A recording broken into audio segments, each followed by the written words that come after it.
Super thankful for you guys being here, hanging out with us. Man, wow. I mean, I-35 rival, it gave you everything that you wanted, you know.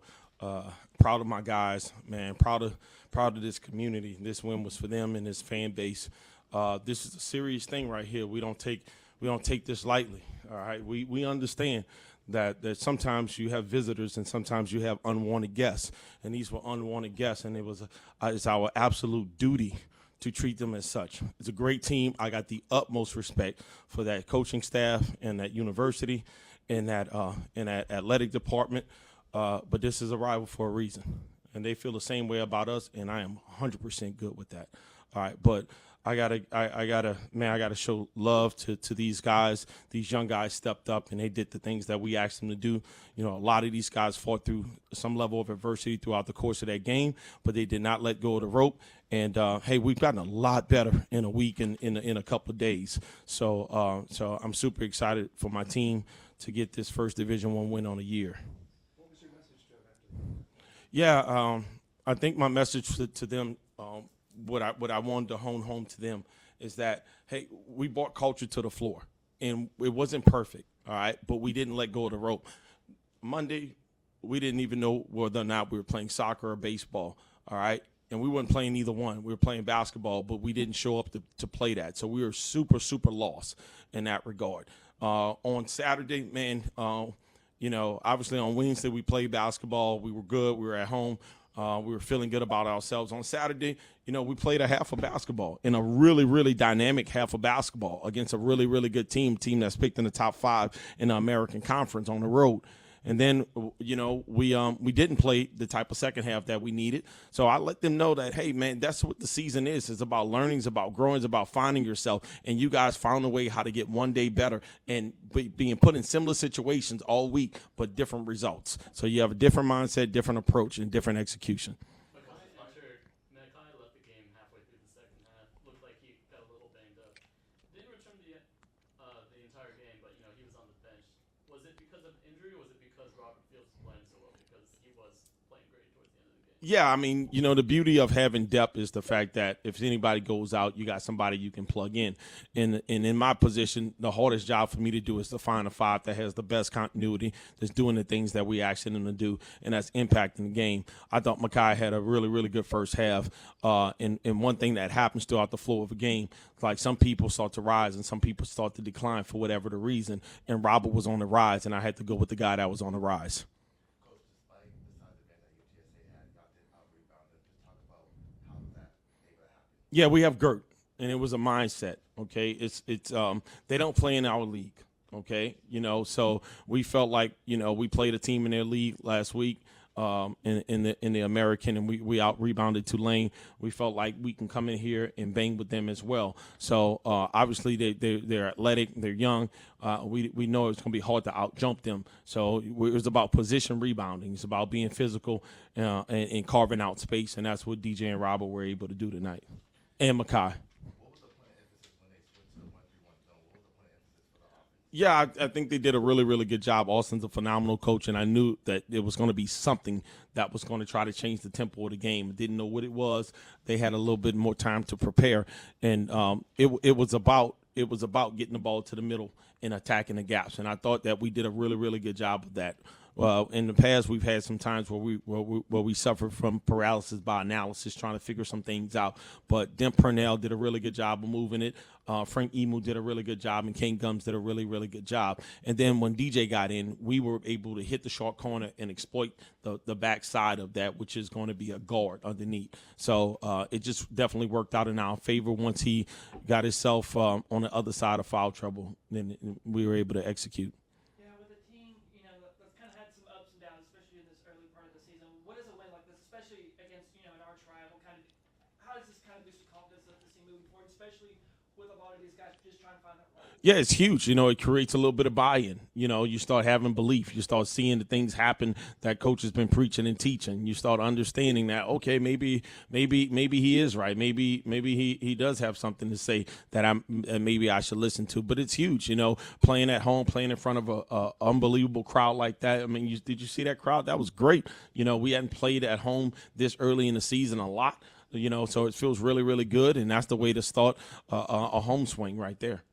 Yeah, 5 players, double figures in scoring. What can you say about the offense being able to find, not only like kind of find their groove, but also just finding their shot? You guys have covered us for a while. I don't care who gets the credit. I don't care who scores. I don't care. I don't care about those things. If we can get our team to understand that, then we can have the same kind of team that we've had in years. It's the same offense that we've had.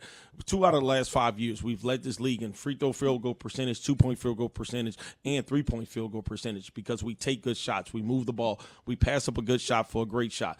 They're learning how to play Bobcat basketball. And when they do that, man, it's a thing of beauty. You mentioned guys, coach, taking smarter shots. Are you more comfortable letting those guys take the shots on the outside wing with taller guys like Makai Wilson and DJ Hall at the bottom?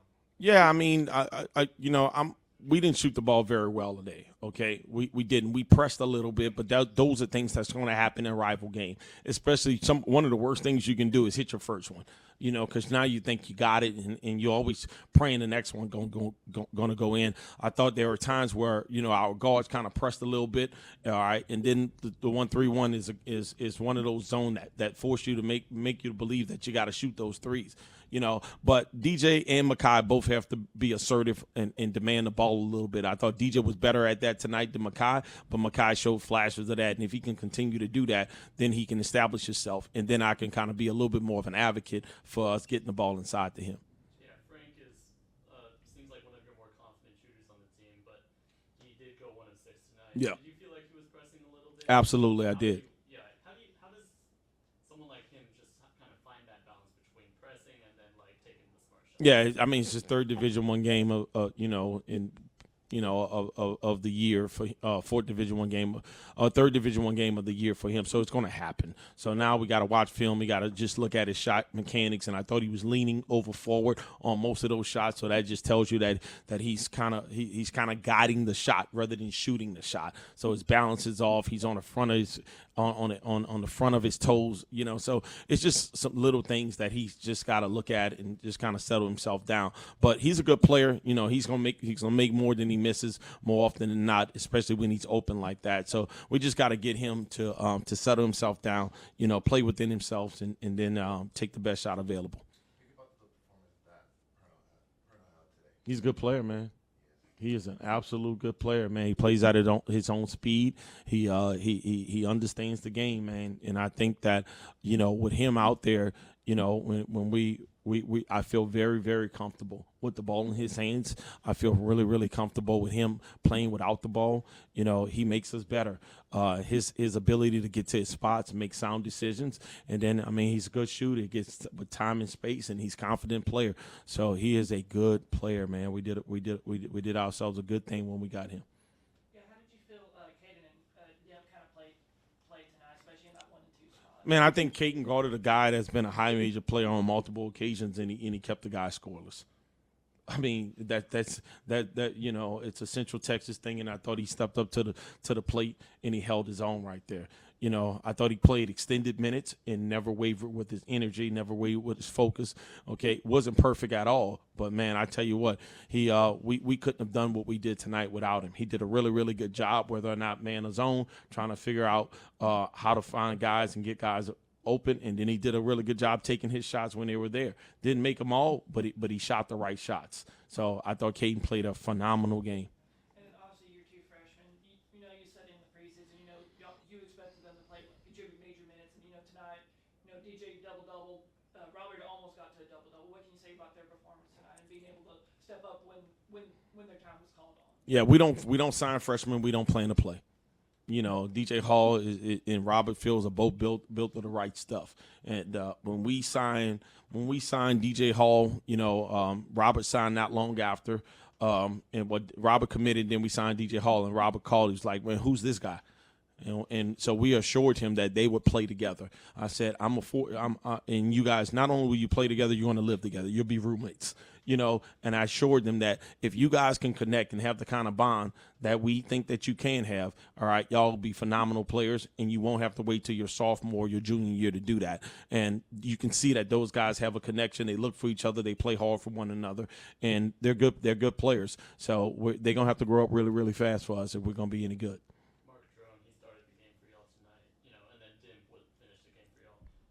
Mark,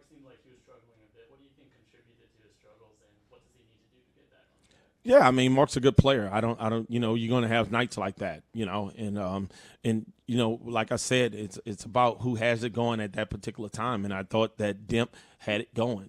He just understood where to be, how to get there. So, and I'm sure Mark would have figured it out if we went with him a little bit longer. But hey, man, there's 200 minutes in this game.